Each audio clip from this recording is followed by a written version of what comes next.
খরগোশ আর কচ্ছপের গল্পটা তো আমরা সবাই শুনেছি, কিন্তু শুধুমাত্র প্রথম চ্যাপ্টার। এই গল্পের আরও 3টা চ্যাপ্টার রয়েছে। প্রথমে খরগোশ আর কচ্ছপ প্রতিযোগিতায় অংশগ্রহণ করে। খরগোশ কিছুদূর গিয়ে ঘুমিয়ে পড়ে আর কচ্ছপ ধীরে ধীরে সেই প্রতিযোগিতা জিতে যায়। খরগোশের সেই প্রতিযোগিতায় হেরে যাওয়ার প্রধান কারণ হচ্ছে তার অতিরিক্ত আত্মবিশ্বাস। চ্যাপ্টার 2, খরগোশ তার ভুল থেকে শিক্ষা নিয়ে কচ্ছপকে বলে আরেকবার প্রতিযোগিতায় অংশগ্রহণ করার জন্য। কচ্ছপ রাজি হয়ে যায়, আবার প্রতিযোগিতা শুরু হয়। খরগোশ এবার না ঘুমিয়ে খুব দ্রুত জিতে যায়।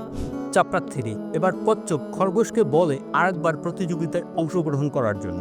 খরগোশ রাজি হয়ে যায়। কচ্ছপ বলে কিন্তু রাস্তাটা আলাদা হবে, সেই রাস্তার মাঝখানে একটা পুকুর আছে।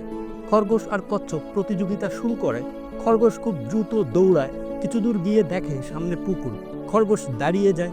কচ্ছপ ধীরে ধীরে গিয়ে সেই পুকুর পার হয়ে সেই প্রতিযোগিতায় জিতে যায়। চ্যাপ্টার 4, খরগোশ কচ্ছপকে বলে আরেকবার প্রতিযোগিতায় অংশগ্রহণ করার জন্য, কিন্তু এবার খরগোশ আর কচ্ছপ বুদ্ধি করে। যখন মাটিতে থাকবে তখন কচ্ছপ খরগোশের উপরে থাকবে, আর যখন পানিতে থাকবে তখন খরগোশ কচ্ছপের উপরে থাকবে। আর এভাবেই দুজন একসাথে প্রতিযোগিতায় জিতে যায়। খরগোশ আর কচ্ছপের গল্প থেকে আমরা অনেক কিছু শিখতে পারি।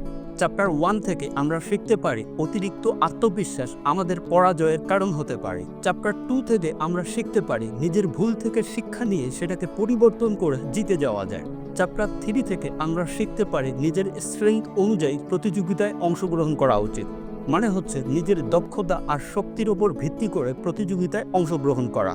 চ্যাপ্টার 4 থেকে আমরা শিখতে পারি যে একসাথে কাজ করলে সবকিছুই অর্জন করা সম্ভব। এরকম নতুন কিছু জানতে ফলো বা সাবস্ক্রাইব করুন। Thank you.